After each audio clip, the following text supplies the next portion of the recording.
Boa tarde a todos, sejam bem-vindos. Depois de um breve intervalo, Tiaços também merece algumas férias. Voltamos aqui em carga total. Com mais um querido convidado. Hoje a gente vai receber Greg Mogeson, um querido amigo, uma figura importante dentro do campo junguiano, dentro do campo da psicologia, como disciplina da interioridade. Há algum tempo a gente estava querendo trazer o Greg, por causa de datas não conseguimos, e finalmente agora tornou possível. E é um prazer recebê-lo, Greg. Vou te apresentar.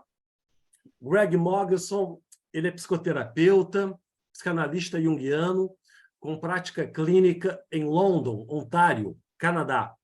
Ele é membro fundador e ex-vice-presidente da Sociedade Internacional de Psicologia como disciplina da interioridade. Autor de numerosos artigos no campo da psicologia analítica, seus livros incluem Vicarius Animae, Afirmação Especulativa do Eu na Psicoterapia Junguiana, O Sonho da Psicologia do Tribunal, A Religião Mais Amaldiçoada, Quando um Trauma se Torna Deus, Saudando os Anjos, Uma Visão Imaginal do Processo de Luto, A Pomba no Consultório, Histeria e Ânima, em Christopher Bollas e Jung, Gnose do Norte, Thor, Balderha e Volsung, no Pensamento de Freud e Jung, e com Wolfgang Giges e David Miller, Dialética e Psicologia Analítica, o Seminário de El Capitan Canyon. Greg também é autor de 3 outros ensaios na série de monografias da Sociedade Internacional de Psicologia como disciplina da interioridade.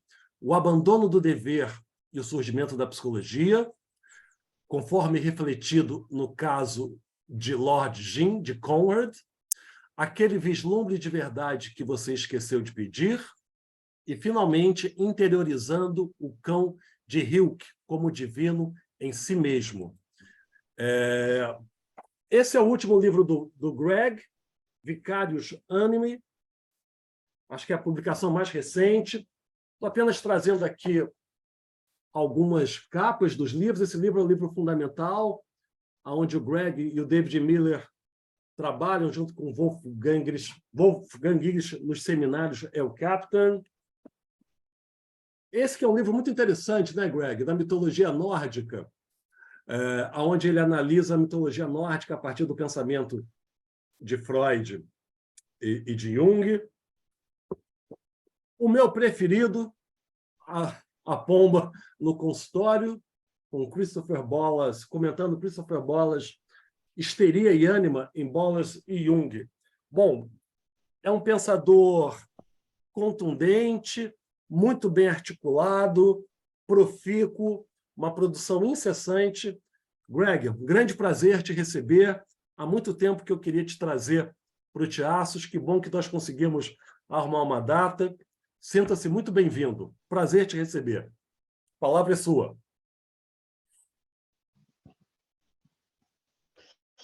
Well, thank you, Marcus, Muito obrigado, Marcos, por essa maravilhosa apresentação. Eu estou muito feliz de estar aqui com todos vocês hoje. Então, eu tive algum probleminha aqui para compartilhar a minha tela, então a minha apresentação está com a Luciana. Eu vou abrir aqui para mim e vou pedir também para a Luciana abrir daqui a pouquinho. Então, aqui, essa apresentação PowerPoint é uma apresentação sistemática das ideias. Nós vamos passar bem lentamente por elas. E depois, se a gente tiver alguma pergunta, eu vou ter prazer em responder.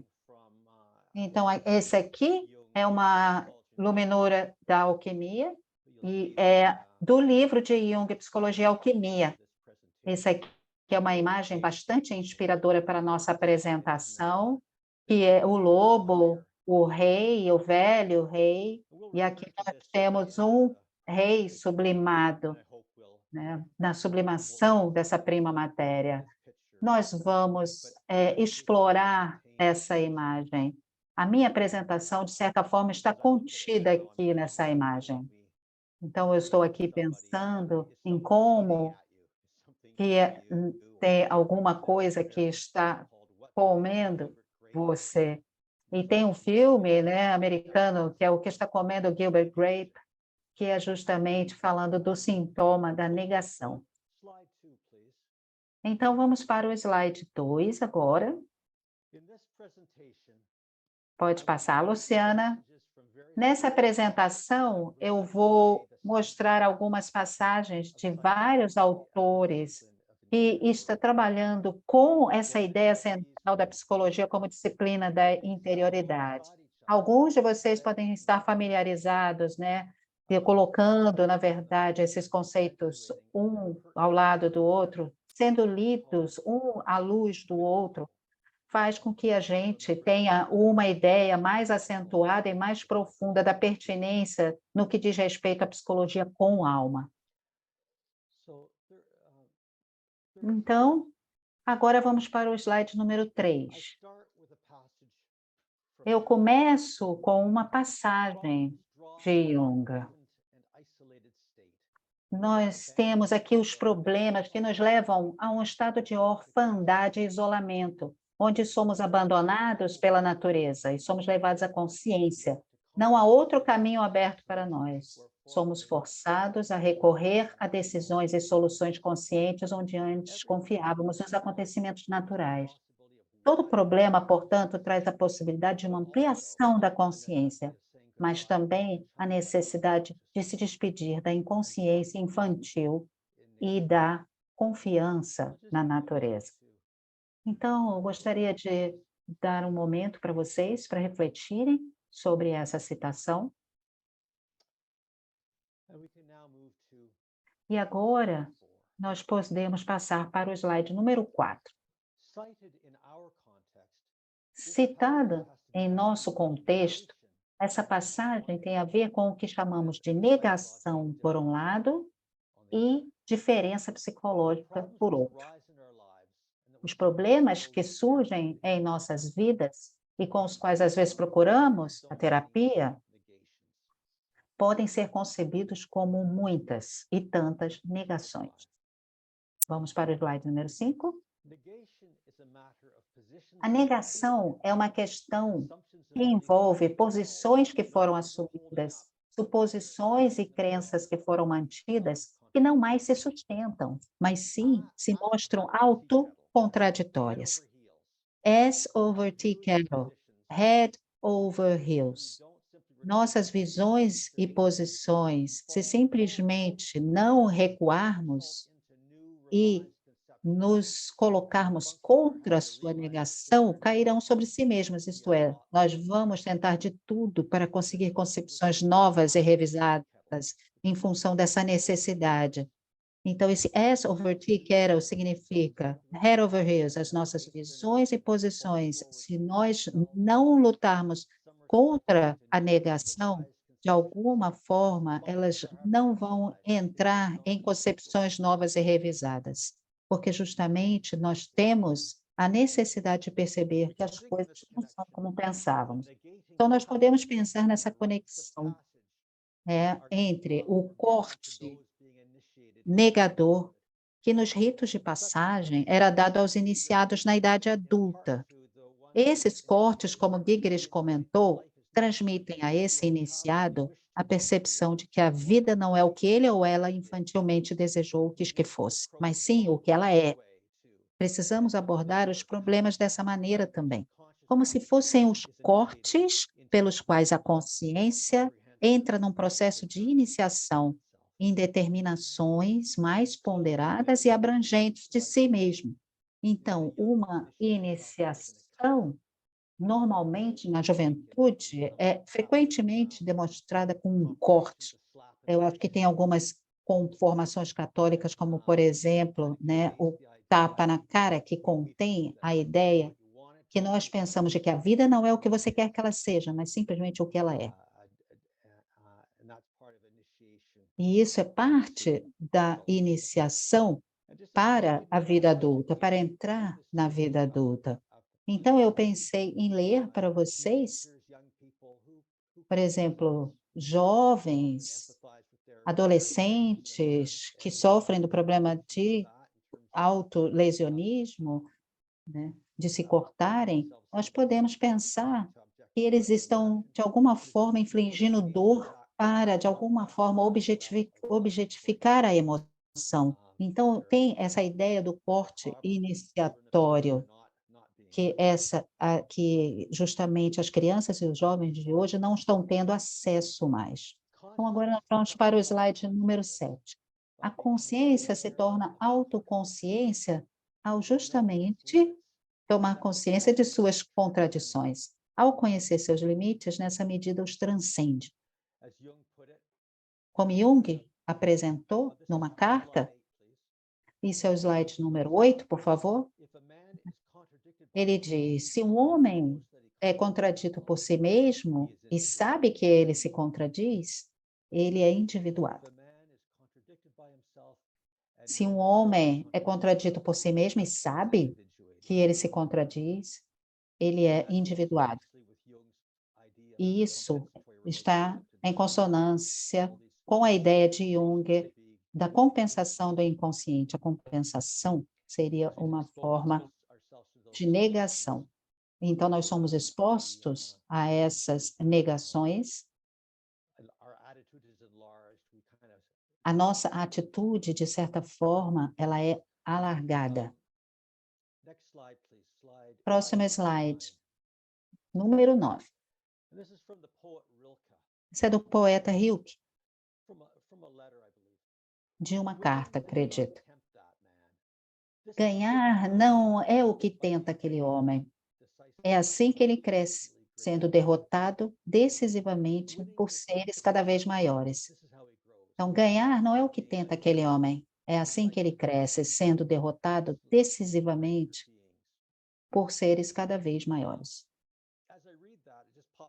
Enquanto eu estou lendo aqui, veio em minha mente uma passagem que, dentro dos escritos de Jung, ele fala do renascimento, isto é, dos pontos de virada da vida, isto é, para uma personalidade mais abrangente. Saint Paul, também, São Paulo, que fala, né, sobre isso também. Ele sempre traz todas essas questões mais de revelação para o nível do ser humano. Isto é, existe um julgamento para aquilo que está acontecendo. Então, aqui, Rilke sabe que existe uma personalidade maior que está, de alguma forma, fluindo. Então, isso, de alguma forma, amplifica essa citação. Então, aqui, ganhar não tenta aquele homem, é assim que ele cresce, sendo derrotado decisivamente por seres cada vez maiores. Então, nós podemos ir para o próximo slide, de número 10.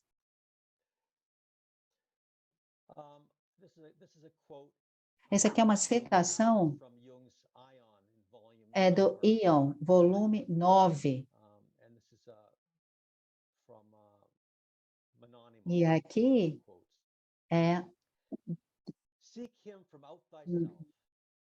busca-te a ti mesmo e aprenda quem é que toma posse de tudo em ti, dizendo: meu Deus, meu espírito, meu entendimento, minha alma, meu corpo. E aprenda de onde vem a tristeza e a alegria, o amor e o ódio, o acordar, embora não queira, o dormir, embora não queira, o ficar com raiva, embora não queira, o se apaixonar, embora não queira. E se tu investigares essas coisas de perto, irás encontrar em ti mesmo o um e os muitos, como aquele pequeno ponto, pois é em ti que ele tem sua origem e sua libertação. Então, pensando em todas essas coisas que acontecem, que vão negações contra o meu desejo, né? Alegria, tristeza, amor, ódio, insônia, né? Ou dormindo, ou ficando com raiva, todas essas coisas que acontecem com a gente. Se vocês investigarem essas coisas, vocês vão encontrá-los, né? e negar os sintomas e mediar, e a mediação do divino, né? A negação dos sintomas e a mediação do divino. Então, as diferenças psicológicas é justamente o que a gente chama de a essência da psicologia da interioridade. O que nós chamamos de psicologia da interioridade, a diferença psicológica é a diferença entre homem e alma, e também a diferença entre o psíquico inocente e o psicológico reflexivo. Então, o psíquico pode ser imagens de sonhos, emoções, estados psíquicos que você pode apontar. E o psicológico reflexivo seria quando você aplica-os a si mesmo e você, de alguma forma, os interioriza. O sonho e a sua interpretação psíquica, psicológica, essa é a diferença. Então, essa diferença psicológica pode ser discernida nessa citação anterior de Jung, como a diferença entre simplesmente confiarmos em nós mesmos, a natureza, por um lado, e sermos compelidos, quando essa confiança ela é quebrada, a refletir e tomar decisões sobre nossa própria responsabilidade.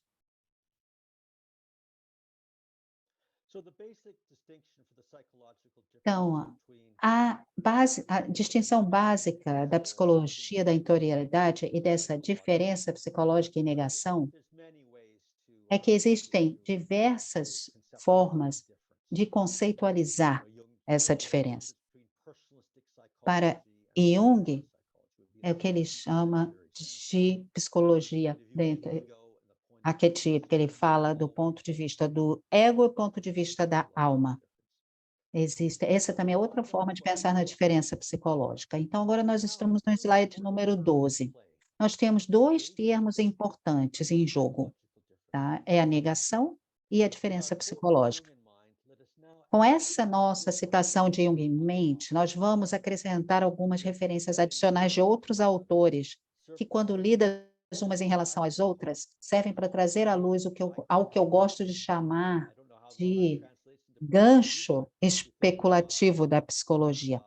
Se você pensar, por exemplo, no Capitão Hook, né, onde ele tem um gancho, onde ele vai, de alguma forma, se segurar, né, e se apoiar, mas isso, de alguma forma, vai ser invisível. É o que eu chamo de gancho especulativo da psicologia. Jung algumas vezes fala, quando ele fala da interpretação de cima, né, a partir de cima, não uma interpretação de baixo redutiva, mas uma interpretação a partir de cima, né? Isto é, esse gancho da psicologia. Agora nós vamos para o slide 13. Nós ouvimos de Jung que os problemas anulam, negam nossa confiança infantil na natureza e nos forçam a tomar decisões conscientes. Órfãos de circunstâncias difíceis ou simplesmente do princípio negador de que se algo pode dar errado, dará errado, nós temos que pensar. Nós temos que viver de acordo com nossa inteligência, tomar as decisões pelas quais nos estabelecemos como sujeitos autodeterminados, o que é também dizer que tomar a decisão como eu.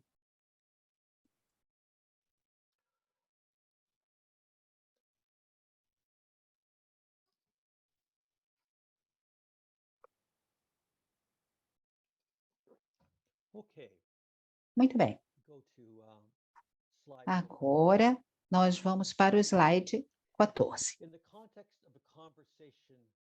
No contexto de uma conversa com um interlocutor que discorda de sua comparação do mundo em geral e da Dinamarca em particular com uma prisão, o Hamlet de Shakespeare declara perspicazmente: por que então não é nada para você, ou seja, não é a prisão para você que é para mim?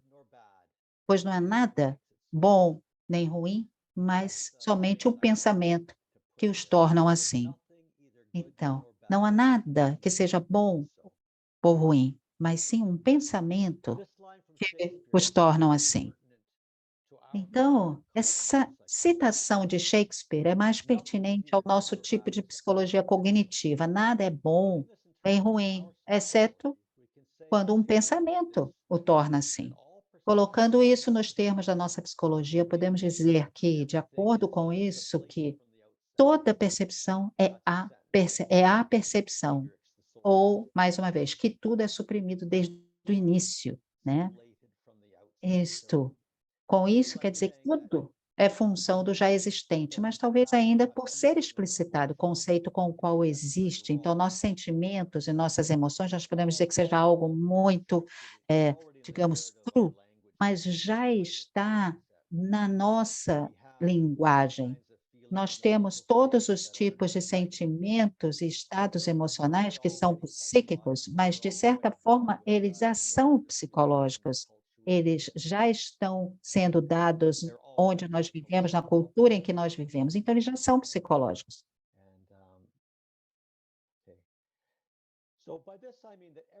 Então, o que eu estou querendo dizer é que tudo está, de alguma forma, funcionando, mas nós somos constantemente desafiados. Existe o eu e o conceito de que eu existo como. E o conceito seria a minha verdade.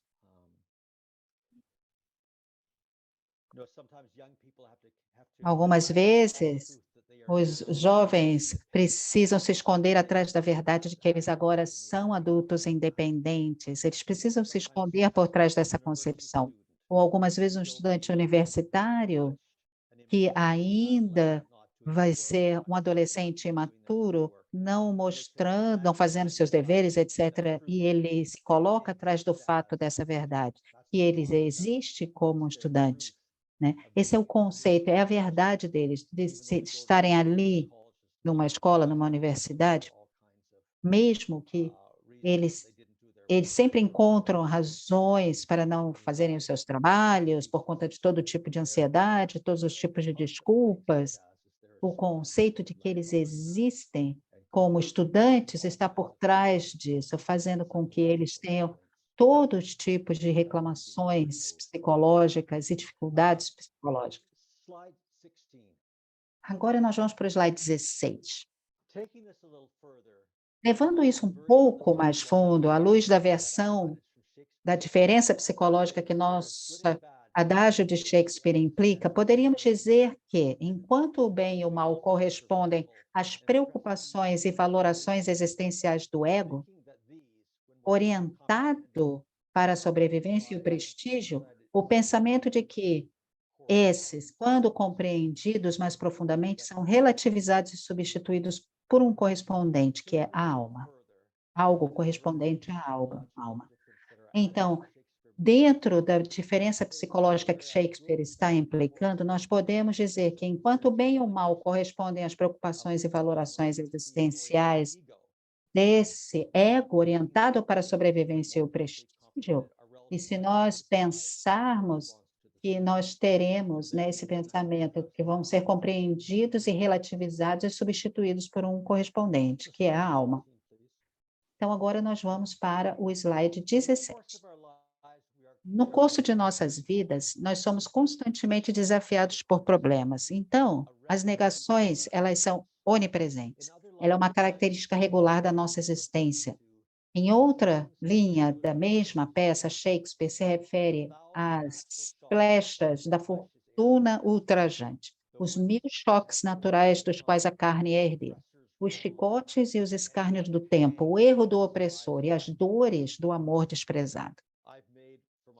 Então, para mim, eu fiz uma longa lista das negações que estão em romances, em poesias, em filmes. Eu adoro desenvolver essa poética na minha escuta para poder, de alguma forma, perceber todas essas negações. Aqui nós temos uma, Bob Dylan, isto é, né? Everybody Must Get Stoned. Isso está no slide número 18, por favor. Também pode ser citada em relação ao nosso tema da negação. E Bob Dylan canta: bom, eles vão apedrejar você quando você tentar ser muito bom. Eles vão apedrejar você como disseram que eles fariam. Vão apedrejar você quando você estiver tentando ir para casa. Vão apedrejar você quando estiver sozinho. Mas eu não me sentiria sozinho. Todos devem ficar chapados.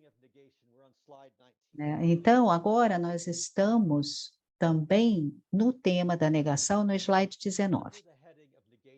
Sob o título da negação, nós podemos incluir os sintomas, os problemas, nossos erros, nossos cortes, nossas feridas e traumas, ansiedades, nossos colapsos nervosos, depressões, o mau humor, lapsos freudianos, acidentes. Também nós podemos adicionar se apaixonar.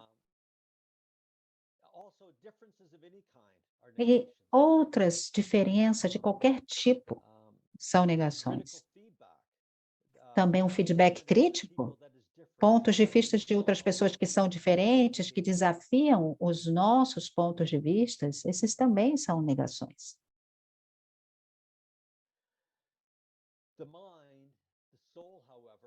A mente, a alma, no entanto, isso está no slide número 20. A mente, a alma, no entanto, sempre já está super apreendendo o que de outra forma seria apenas um acontecimento externo mediador da negação. Então, a mente, a alma, no entanto, sempre já está super apreendendo o que de outra forma seria apenas um acontecimento externo mediador da negação.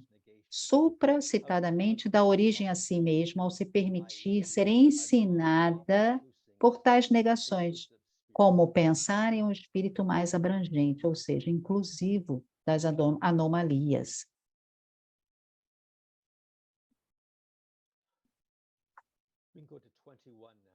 Agora vamos para o slide 21.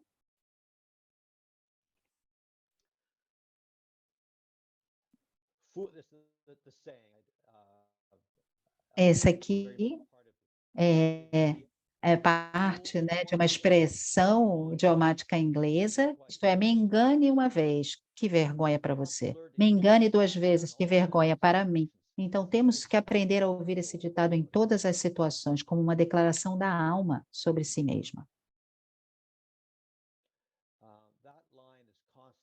Essa citação está constantemente comigo no meu trabalho como terapeuta.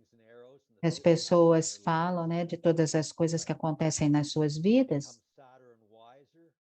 mas eles se tornam mais tristes e também mais inteligentes ao falar sobre essas coisas. Então, eu acho que eles melhoram quando eles assumem a responsabilidade por aquilo que está acontecendo com eles. Isto é, se tornando mais inteligentes. Isto é, me engane uma vez, que vergonha para você. Mas me engane 2 vezes, que vergonha para mim. Agora vamos para o slide número 22. E de acordo com isso, também precisamos entender que o não da negação, no slide anterior, o não de ser enganado ou ensinado por algum acontecimento da vida, não é algo separado externo à sua posição inicial, né? Embora, a princípio, talvez pareça vir de fora, a negação é, na verdade, a percepção de que o assunto o tempo todo não foi o que parecia ser. E isso é, ao mesmo tempo, o primeiro e imediato reconhecimento ou reconhecimento desta nova forma da matéria, isto é, a sua superação.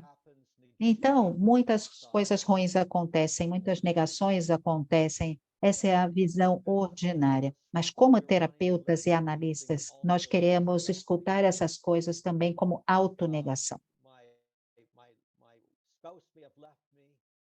Por exemplo, meu esposo me deixou, mas eu também recebi uma lição de que é assim que é a vida.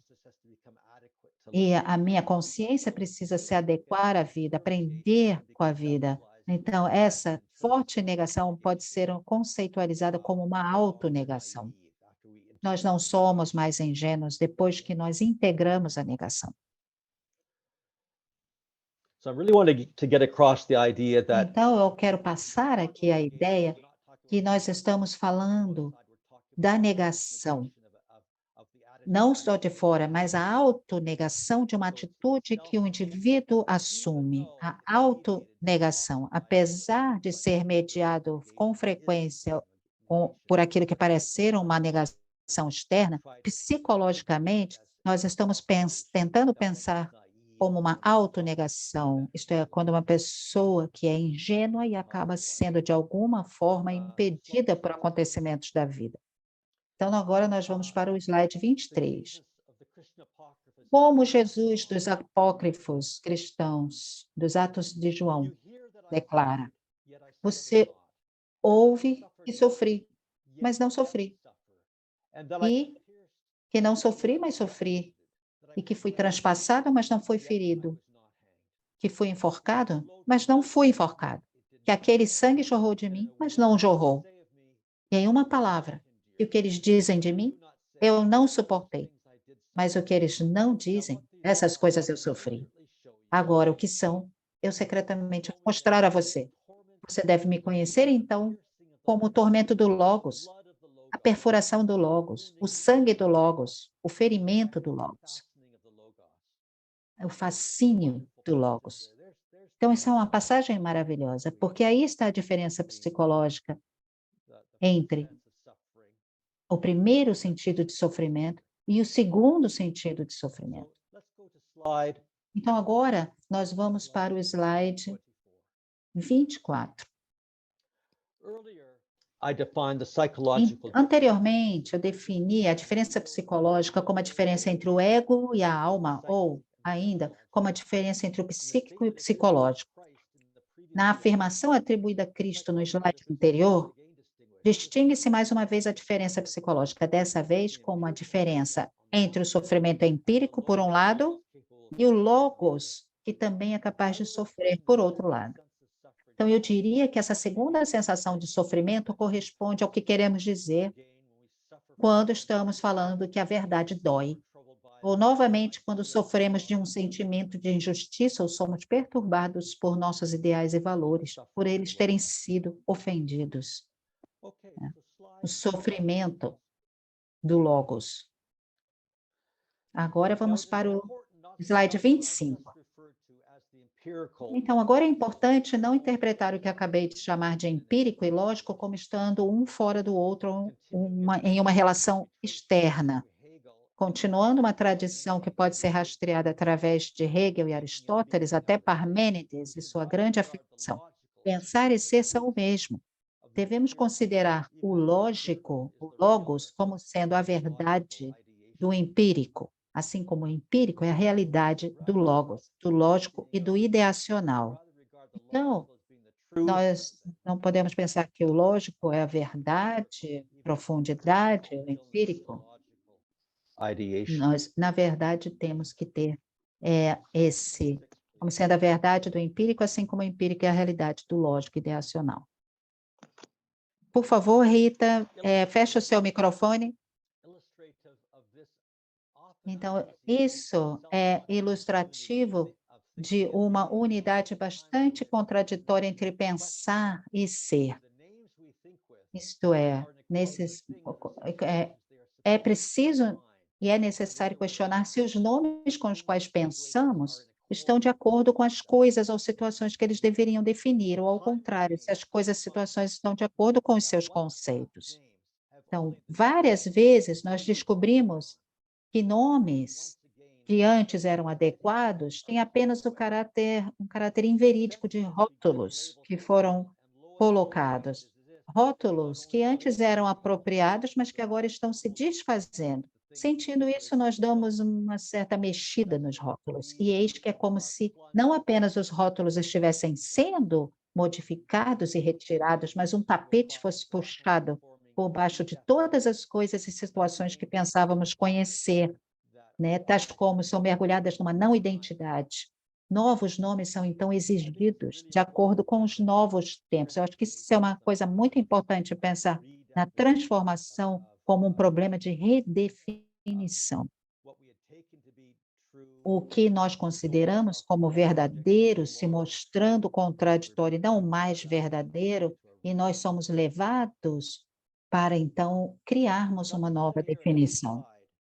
Então, eu apenas vou falar aqui a parte, que é quando eu falo de verdade, na psicologia, como disciplina da interioridade, quando nós falamos de verdade, da verdade, de alguma forma a gente não está querendo dizer verdadeiro versus falso. Não é isso. Tem mais a ver é que tem alguma coisa que se corresponde com esse conceito.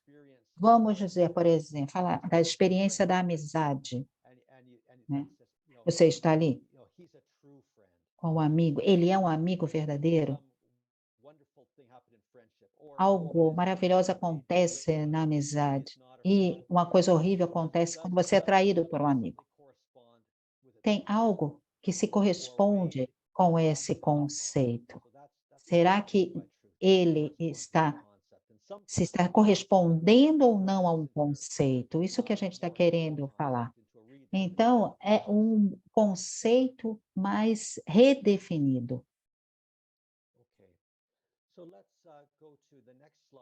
Então, agora nós vamos para o próximo slide, que é o número 27. Esse é do poeta romântico, filósofo Samuel Taylor Coleridge. É uma citação maravilhosa. Ele fala: verdades, entre todas as outras, as mais terríveis e misteriosas, mas sendo ao mesmo tempo de interesse universal, são muitas vezes consideradas como, então, verdade, tão verdade que elas perdem toda a vida e eficiência da verdade e jazem acamadas ali no dormitório da alma, lado a lado com os erros mais desprezíveis e explosivos. Eu acho que Shelley fala sobre a verdade sendo, de alguma forma, assombrada pela literalidade, que precisa ser redescoberta. Então, verdades de entre todas as outras, as mais terríveis e misteriosas, são com frequência consideradas tão verdade que elas perdem toda a vida e eficiência da verdade e jazem acamadas no dormitório da alma, lado a lado com os erros mais desprezíveis e explosivos. Então, é o caso em que a verdade se torna, de alguma forma, inválida e que é retirada toda, ela perde toda a vida e eficiência. Então, começamos com a afirmação de Jung, isso está no slide 28, sobre como os problemas negam, ou falando mais estritamente, refletem a autonegação, né? Dessa inocência infantil do homem meramente natural. E abrem a diferença psicológica quando nos obrigam a tomar as decisões que estabelecem e atualizam uma consciência que é mais ampla. Em seguida, coloquei isso ao lado da afirmação de Shakespeare de que nada é bom nem ruim, mas o pensamento torna-se.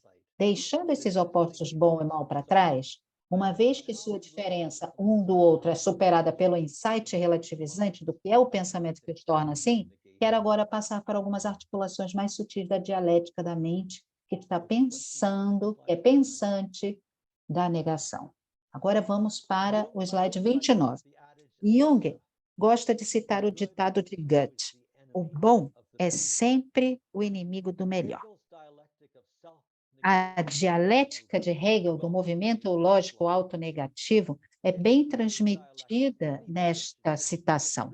Na dialética hegeliana, qualquer posição, se rigorosamente aplicada a si mesma, pode revelar-se muito aquém de si mesmo, contradizer-se e pode começar a necessitar de uma reformulação, novamente, à luz dessa experiência. Cada posição, eventualmente, sucumbe à sua versão da curiosidade que matou o gato. É assim mesmo com relação às conclusões que podemos ter tirado, os objetivos que podemos ter alcançado. A dialética, no sentido de que aprendemos algo com Hegel, é repetidamente a percepção de que as posições que tomamos e as conclusões que tiramos são apenas uma casa a meio caminho, né? Do qual nosso pensamento tem que se afastar mais uma vez. Então, aqui no próximo slide, nós temos Finlay, que explica o pensamento de Hegel. Toda vez que você trabalha em algo, você tem um resultado e depois você se encontra negando a si mesmo. Você está apenas à metade do caminho. Isto é, uma casa ao meio do caminho, do qual o nosso pensamento tem que se afastar mais uma vez. Agora nós vamos para o slide número 30. Colocando o método dialético de Hegel em outras palavras, o estudioso de Hegel, J.N. Finlay, escreve: a ação do pensamento é negar a base de onde ele parte para mostrar como que não é autossubsistente e autoexplicativo. E assim ter nela um trampolim de onde possa ascender aquilo que é verdadeiramente autoconsistente, subsistente e autoexplicativo. Isso é muito contrastante com o que passa por pensamento em grande parte da psicologia. A maioria das psicologias se apega a algum fenômeno de vida como base e reduz a psique a isso. Então, o que isso acontece muito na psicologia. A maioria se apega a algum fenômeno da vida como base e reduz a psique a isso. Basta pensar em Freud reduzindo a alma, a biologia ao sexo. E é claro que hoje existe o costume de confundir psicologia com ciência do cérebro, com a ciência do cérebro. Agora, nós vamos para o slide 31. Um modo de pensamento mais especulativo de um verdadeiro pensamento psicológico, ao contrário, procede como Finlay coloca, negando a base da qual se pretende partir em qualquer ocasião interpretativa. Então, prossegue por meio de uma ação de autonegação, de puxar o tapete debaixo de si mesmo, assim como Freud fez quando rejeitou a teoria da sedução. Bom, eu escrevi sobre isso nos meus capítulos sobre psicologia dialética, mas isso é muito importante na nossa própria história. Lembra que Freud acreditava que a histeria, primeiro ele acreditava que fosse baseado em uma sedução e um abuso sexual.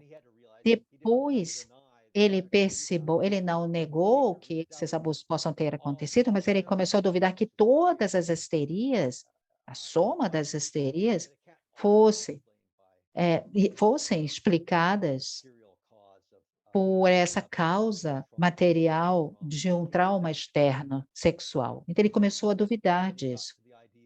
E aí ele chegou à ideia do poder da fantasia, isto é, das realidades psíquicas. Então, ele, na verdade, começou a puxar o tapete das suas primeiras teorias, puxou o tapete e chegou a uma noção mais sutil do papel que a fantasia tem nesse tipo de distúrbio. Isso é apenas um outro exemplo de autonegação, tirando o tapete de nós mesmos, dentro da teoria de Freud. Agora nós vamos para o slide 32. O ponto a ser compreendido é que a negação ela tem um resultado. Isso é uma trajetória, de alguma forma, vertical. A consciência torna-se consciente de si mesma.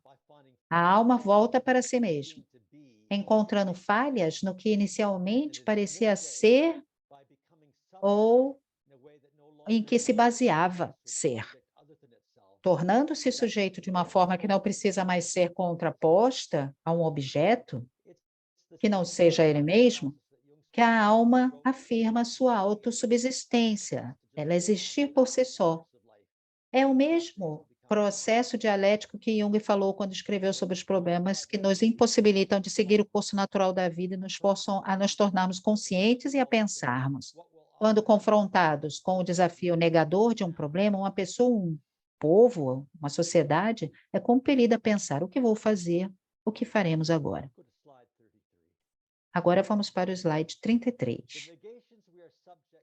As negações a que estamos sujeitos no curso da vida mantêm os nossos pés no fogo. O que eu vou fazer? Cada um de nós é forçado a se perguntar. E eu pergunto isso não apenas porque isso ou aquilo ou outra coisa me aconteceu externamente, mas porque entrar em mim mesmo como a negação de tais negações externamente mediadas, estou determinado, acima de tudo, a ser eu mesmo. Como Jung fez também uma pergunta semelhante, né? Que fez uma pergunta semelhante uma vez. Quem sou eu para que tudo isso aconteça comigo? Né? Então, nós temos dentro, essa citação é de Psicologia e Alquimia, onde tem a questão do sonhador que se encontra numa plataforma de trem, e a sua fé, a sua família, os seus pais estão ali. Então, de alguma forma, de alguma forma, obstaculado pela família, ele culpa a mãe por aquilo, o pai por aquilo outro, mas ele, na verdade, era o verdadeiro adulto, que deveria se perguntar quem eu sou, já que toda essa porcaria acontece comigo, e se mover a partir da psicologia da culpa, da psicologia da autonegação, e assumir responsabilidade, né? E fazer a pergunta: quem sou eu para que todas essas porcarias aconteçam comigo? Agora vamos para o slide 34. O que acabei de dizer sobre o papel da negação e qual o papel que ela desempenha na produção do eu, aplica-se também a esse outro sujeito, a própria psicologia, ou seja, o eu psicológico. Porque nós pensamos na psicologia como um sujeito, assim como a gente pode pensar na lei como um sujeito. Então, eu posso ir para o tribunal, ter algumas experiências no tribunal e, por exemplo, abrir uma ação de justiça contra alguém, mas a lei também se apresenta como um sujeito. A lei também leva a si mesma a partir da determinação. Então, o conceito da justiça se desenvolve, né? Então, nós, dentro da psicologia, pacientes e terapeutas, mas tem a psicologia em si, como disciplina, a alma como psicológica. Então, o que eu acabei de falar do papel que a negação tem, se aplica também a outros sujeitos, isto é, a psicologia em si, ao eu psicológico. Assim como no nível pessoal, nos expomos a qualquer situação que seja, aquela que nós estamos vivendo, ao mesmo tempo que damos voz à nossa verdade, como as pessoas que nos tornamos. Também a psicologia é uma forma aguda de subjetividade que se manifesta por si mesma, ou seja, em sua subjetividade absoluta, como que chamamos de alma, empurra para alguns fundamentos externos, ou seja, como a negação de tudo que ela não é. Agora vamos ao slide 35. Aqui nós temos essa palavra, né, subilação. Subilação é negar algo, mas ao mesmo tempo retê-la e incluí-la em uma compreensão, em uma determinação mais elaborada, né? Isso aqui é uma citação de Hegel. Sublar constituem uma das noções mais importantes. A subilação constitui uma das noções mais importantes da filosofia. É uma determinação fundamental que ocorre repetidamente em nossa filosofia, cujo significado deve ser claramente compreendido, especialmente distinto desse nada, do não, do nada. O que é, de alguma forma, superado ou sublado, a subilação não é reduzir algo a nada, porque nada é imediato. O que é, de alguma forma, e que entra no processo de subilação, por outro lado, é o resultado de uma mediação. É um não ser. Eu sou negado, mas eu sobrevivo, mas como resultado da minha negação. Então, é uma posição. Negação não é nada. É uma coisa bastante sutil que vem como resultado de algo que costumava ser, que ainda está ali fantasmagoricamente continuando a existir. Eu acho que tem um livro intitulado Menos do que Nada. Não é um algo, né? É sutil, é menos do que mais. Eu estou, na verdade, aqui lutando para encontrar uma analogia na homeopatia. fatia, nós temos a água com algo ali dentro, algum tipo de tintura, algum tipo de floral, que são diluídos tantas vezes que a química nem sequer consegue encontrar esses componentes. Então, nem tem mais a fragrância do floral, mas essa essência, de alguma forma, ela é importante, porque se torna o espírito da água. É um nada, mas não é um nada. É o resultado de algo que costumava ser. Então, tem, de alguma forma, ainda um resíduo do ser. Então, agora nós vamos para o slide número 36. Então, pertinente a essa conexão é a descrição de Gigeres da falta de base da psicologia de Jung. No primeiro volume dos seus artigos, tem um artigo chamado de Psicologia Jungiana, né, uma empresa sem base. Então, essa descrição de Gigeres da falta de base da psicologia de Jung, essa falta de base no sentido de não ser baseada em um substrato mais literal ou de existência positiva. Então, Jung foi capaz de pensar, isso é Gigeres, né, da vida lógica da alma. Jung foi capaz de pensar a noção de alma, que significa experimentar a vida, todos os vários fenômenos da vida, através deste único pensamento como sua lente. Em tudo o que ele vivenciou, ele foi capaz de manter seu lugar na noção alma. Este pensamento foi vinculativo em todo o seu trabalho psicológico. Ele não permitiu que a atração inerente dos fenômenos o seduzisse a olhá-los à luz de perspectivas que talvez eles pudessem sugerir. Em vista da sexualidade, por exemplo, ele não abandonou o conceito de alma em favor das ideias óbvias de corpo e biologia. E no que diz respeito à vida psicológica em geral, ele não recorreu, por sua vez, à libido sexual, ao desejo, ao romance. Os distúrbios neuróticos não o induziram a fugir à ideia de causas. O fenômeno da transferência não o fez refugiar-se na ideia de relações objetais e assim por diante. Ele permaneceu fiel ao seu único pensamento, a noção da alma. Isso fez dele um psicólogo. Então, nada mais literal do pensamento de Gigeres e também de Jung, no qual ele se baseou, seus estudos psicológicos. Vocês podem procurar na Vida Lógica da Alma, página 43, essa citação. Agora nós vamos para o slide 37. O que Gigeres chama de capacidade de Jung de se manter na noção de alma traz à nossa mente uma bela passagem de Nietzsche, intitulada, e mais uma vez, Crescer, claro. Nessa passagem, o filósofo transmite a seus leitores um sentido da realidade viva da alma, comparando-se e seus leitores, junto com ele, a uma fonte aberta que não impediria ninguém de beber desta fonte.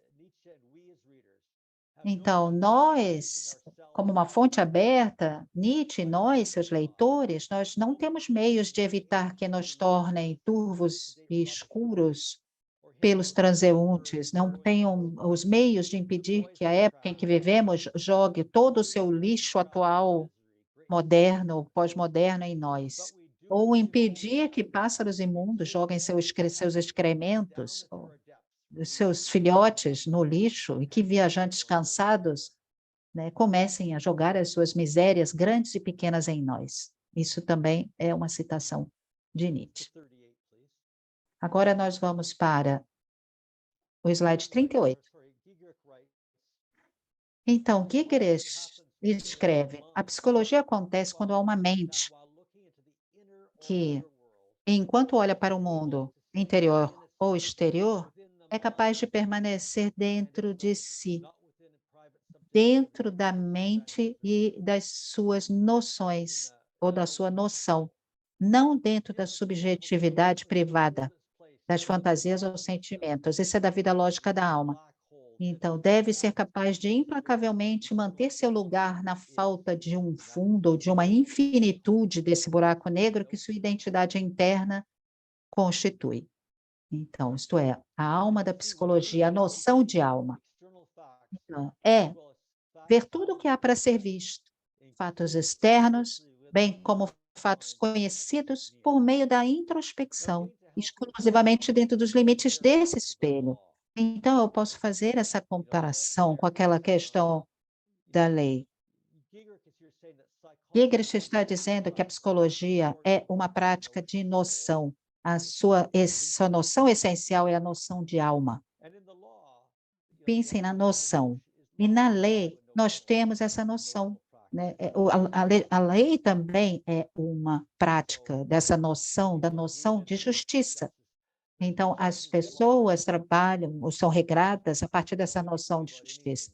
A justiça não sabe nada de nada, né? Isto é, ninguém pode simplesmente chegar e falar sobre o que é psíquico, o que é o fenômeno da vida, mas apenas reflete a noção da justiça, isto é, dentro desse espelho da noção da justiça. Então, essa é a questão, né, dessa diferença psicológica. A lei é uma noção, prática, a psicologia é uma noção, né, e a alma também é uma noção da qual nós temos que nos agregar no nosso entendimento. Agora nós vamos para o slide 39. Então surge a questão, se a psicologia se assemelha tanto à fonte descrita por Nietzsche, quanto ao buraco negro sem fundo de que fala Giegerich, e se além disso, como ouvimos de Finlay, a psicologia também se caracteriza pelo fato de que a ação do pensamento é negar a base da qual ele parte, para mostrá-la como não sendo autossubsistente, e assim ter nela apenas um trampolim de onde possa ascender ao que é verdadeiramente autossubsistente, autoexplicativo, o que faz uma atitude analítica que, de acordo com isso, é verdadeiramente psicológica?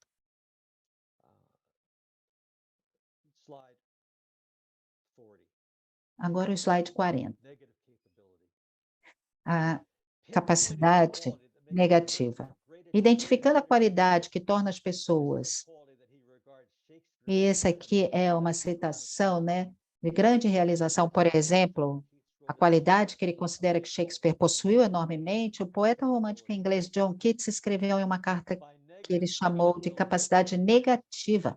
Por capacidade negativa, Keats quer dizer uma atitude mental que pode estar em incertezas, mistérios, dúvidas, sem qualquer busca irritável por fatos e por razões.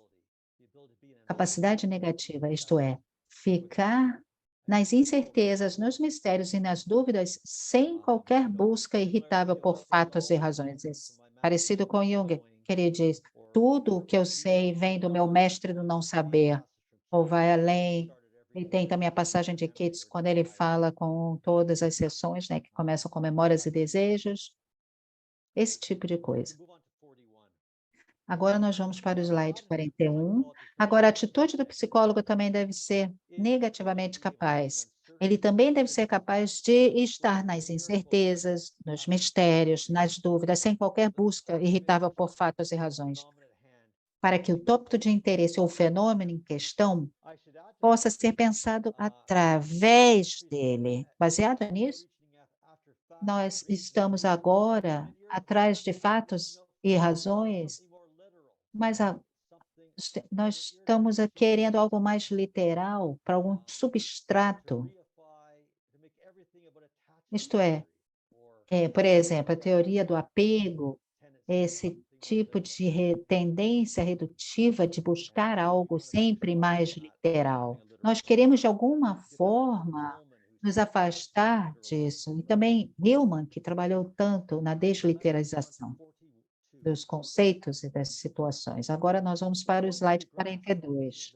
O ponto a ser compreendido é que as negações da vida, se não contrapostas, mas sendo consideradas como fornecendo uma crítica da consciência, isto é, do pensamento que faz as coisas serem assim, conduzem, então, a essa atitude.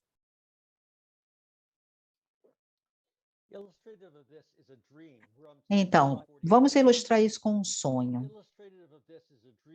Esse aqui é um sonho que parece ser sobre uma iniciação para uma determinada atitude. O sonhador sonha que está escrevendo uma declaração importante, No entanto, ao chegar ao final da frase, ele vê que as palavras que escreveu estão desaparecendo da página com a mesma rapidez. Ele está escrevendo como a tinta que desaparece. Mais uma vez ele tenta escrever a frase, repetidas vezes, mas a cada vez. E para a sua considerável consternação, ele vê que a tinta não fica no papel e a declaração desaparece.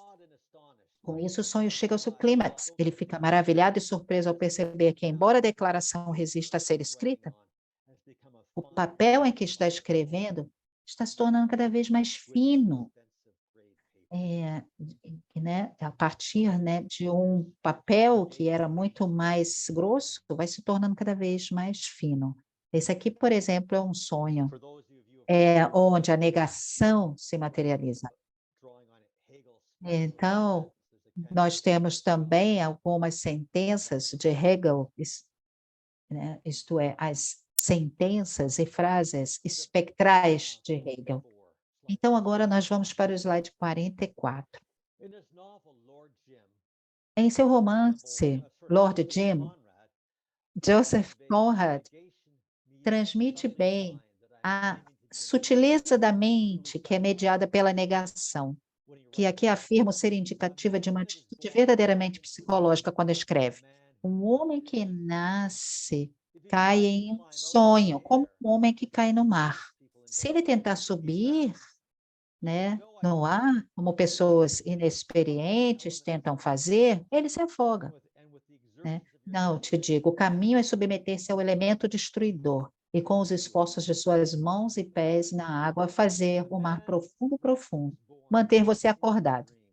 Então, o homem que nasce cai em um sonho como o homem que cai no mar. Se ele tentar subir no ar, para pegar o ar, como pessoas inexperientes tentam fazer, ele se afoga. Não, te digo, o caminho é submeter-se ao elemento destruidor e com os esforços de suas mãos e pés na água, fazer com que o mar profundo mantenha você acordado e boiando. Outro exemplo. 2 atores estão descrevendo o seu ofício. Algum compara a atuação a andar na corda bamba sem rede. Podemos supor que ele esteja caracterizando os riscos que um ator deve ser capaz de assumir ao atuar, né?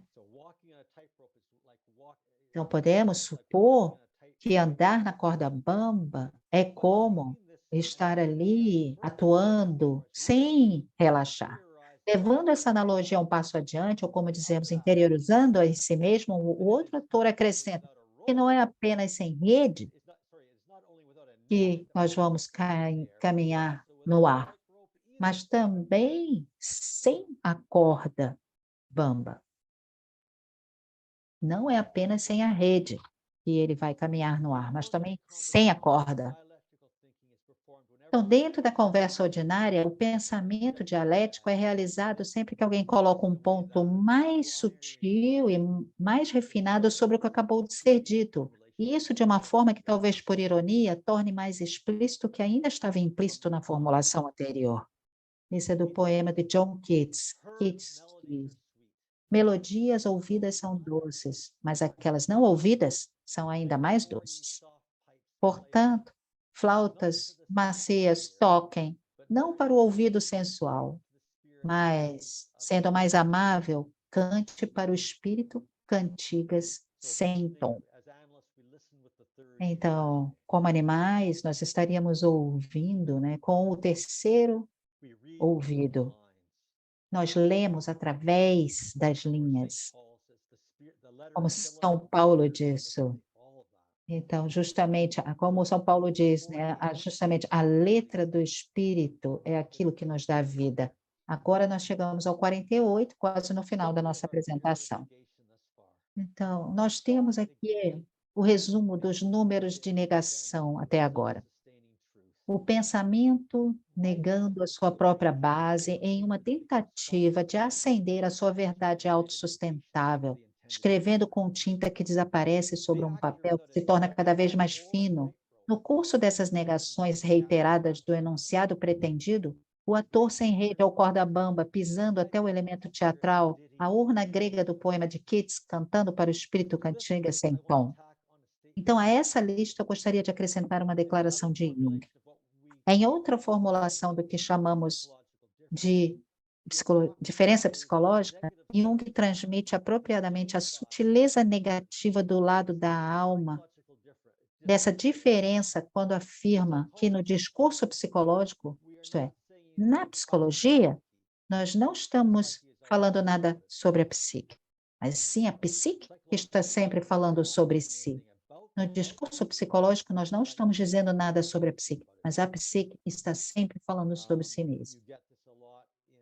Então, ó, você vê muito isso em Hillman também, revendo a psicologia, ele fala extensamente sobre as teorias psicológicas que são produções fantásticas da psique, produções de fantasias da psique, também arquetípicas. Não é uma questão sobre a psique, mas a psique que está sempre falando isso. Eu, em Gigres, na psicologia, nós estamos no mundo da teoria o tempo todo, é teoria sobre teoria, interpretação das interpretações e etc. Não existe base positiva, não existe substância. Agora o slide 49. O ponto a ser compreendido aqui, é que não podemos falar positivamente o que é a alma, mas devemos deixar que as negações do que a princípio supomos que ela seja nos ensine novamente o que ela é ou significa. Então, o ponto a ser compreendido é que não podemos dizer positivamente o que é a alma, mas devemos deixar com que as negações do que a princípio supomos que ela seja nos ensine novamente o que ela é ou significa. Agora, slide 50, Gigerich escreve: parece-me que, enquanto abordarmos os fenômenos psíquicos com ideias específicas sobre o que é a alma no fundo de nossa mente, com um significado mais ou menos fixo de com alma ou sem alma, então estaremos operando com um pré-julgamento subjetivo. Só faremos plena justiça ao conceito de psique objetiva se concedermos a própria matéria-prima, prima matéria, em si a cada uma delas, tudo o que necessita dentro de si, até mesmo sua própria definição de alma. Não devemos trazer nosso sentido de alma para os fenômenos, mas, ao contrário, devemos permitir que esses fenômenos nos ensinem o que significa a alma, em cada caso, novamente, em cada contexto concreto. Slide 51. Assim, não devemos derivar sentidos fixos para o termo alma, ou categorias atemporais, por exemplo, os deuses, para a psicologia, de uma fase cultural particular na vida da alma. Por exemplo, no mito grego, visto através das lentes tardias neoplatônicas. Então, a própria alma decide o que e como ela é em cada momento histórico, não nós. A alma está viva e é vida. É livre uma e outra vez e sempre para se reinventar no curso da história. Tal atitude permite com que a gente veja a alma mesmo no fenômeno arcaico do sacrifício de sangue e na civilização tecnológica moderna, ambos os quais poderiam de outra forma parecer desprovidos de alma. E, inversamente, não permite falar de Zeus ou Afrodite no contexto da nossa vida moderna, como às vezes é feito na psicologia arquetípica. Próximo slide, 52. A alma é sempre a alma do e no real, naquilo que em dado momento esteve dentro dessa via da ejeção. A função da psicologia é libertar a alma, o espírito Mercúrios, que está aprisionado no real. E libertar a alma significa, em última análise, acima de tudo, libertar junto com ela, a alma, sua própria definição de si mesma. Eu acredito que essa seja de uma carta, né, que Giges escreveu para esse seminário sobre James Hillman. E agora, e sobre ele mesmo, né? Em 2008. Agora vamos para o slide 53. Então, estamos ainda, né, tendo em mente o que acabamos de aprender com Gygax, podemos retornar à imagem alquímica que mostrei no início. O lobo como prima matéria está a devorar o rei. Isso é ilustrativo de seu ponto, né? Isto é, que cada tópico, fenômeno ou matéria-prima, prima matéria, tem dentro de si sua própria definição de alma. O processo que traz à luz essa redefinição da alma, poderíamos dizer também que traz à luz essa revelação de uma nova verdade, envolve uma negação e superação da antiga definição. Agora temos uma imagem, essa imagem, no slide 54. Jung é o lobo como prima matéria, devora o rei morto. Ao fundo, nós temos a sublimação da prima matéria e o renascimento do rei. Então, esse lobo está, de alguma forma, assumindo qualquer contradição, qualquer negação, qualquer sintoma, qualquer corte. O que está me perturbando, o que me está tirando, de alguma forma, de algum tipo de equilíbrio, que me está trazendo dúvida, tem toda essa ideia que está contida no vaso alquímico e que leva a um estágio mais alto de um sentido de self, de um sentido desse rei que está saindo do fogo, né? Que está, de alguma forma, na sublimação de uma redefinição. 55 slide. Bem representado na imagem alquímica está o processo dialético em que a mente atinge novos status a respeito de si mesma, por meio de um processo de negação e sublimação. No primeiro plano da imagem, o conceito reinante ou existente imaginado como rei é mostrado negado por uma prima matéria, isto é, algo anômalo, ou sintomático, talvez. Ele é um rei caído, e a discrepância interna, ou essa contradição que ocasionou essa queda, é tautologicamente retratada como um lobo comendo uma parte do seu corpo. É a famosa fórmula hegeliana, recursiva e autorredefinida, A igual a e menos A. A igual a A mais os meus sintomas. É essa fórmula recursiva hegeliana, A igual a e menos A, pela qual a mente, ou um conceito particular, se dirige a novas determinações de si mesmo, isto é, considerando as contradições existentes em si mesmo. Então, o rei emergindo das chamas acima, lá no fundo da imagem, representa o conceito reinante de sublimação ou recém-definido, que é produzido por essa negação que foi mencionada, isto é, tendo permanecido até um ponto em que ele próprio é negado, e a posição ela é restaurada ou recém-definida. Essa redefinição foi, então, alcançada. Agora nós vamos para o slide 56. Última citação para mostrar para vocês. Com essa questão do rei em mente, eu quero terminar essa apresentação com uma passagem de Hegel, da Fenomenologia do Espírito, que é mais pertinente ao meu tema do resultado da negação. Na visão de Hegel, a vida do espírito é tal que conquista sua verdade somente quando, em total desmembramento, ela se encontrar. A vida do espírito é tal que conquista sua verdade somente quando, em total desmembramento, ela se encontrar. Aí ele continua e afirma: é esse poder, não como algo positivo que fecha os olhos para o negativo, como quando dizemos que algo não é nada ou que é falso e depois quer acabar com isso, se afastar e passar para outra coisa. Pelo contrário, o espírito é esse poder que apenas olha o negativo de frente e permanece com ele.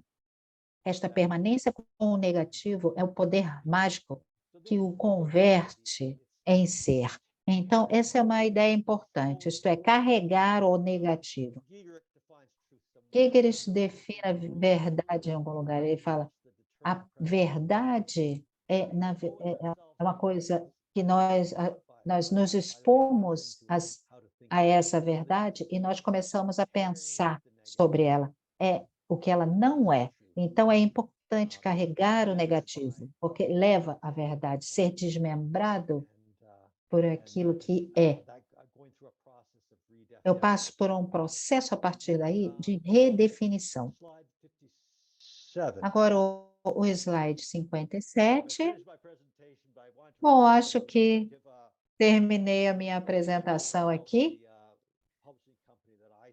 Esse aqui é que eu quero que as pessoas conheçam a minha editora, que eu acabo de fundar, que é justamente essa Dusk All Books. Esse aqui é o nosso website. Se vocês visitarem, vocês podem colocar um e-mail e vocês vão receber nossas newsletters sobre os nossos novos lançamentos e livros. Com isso, eu acho que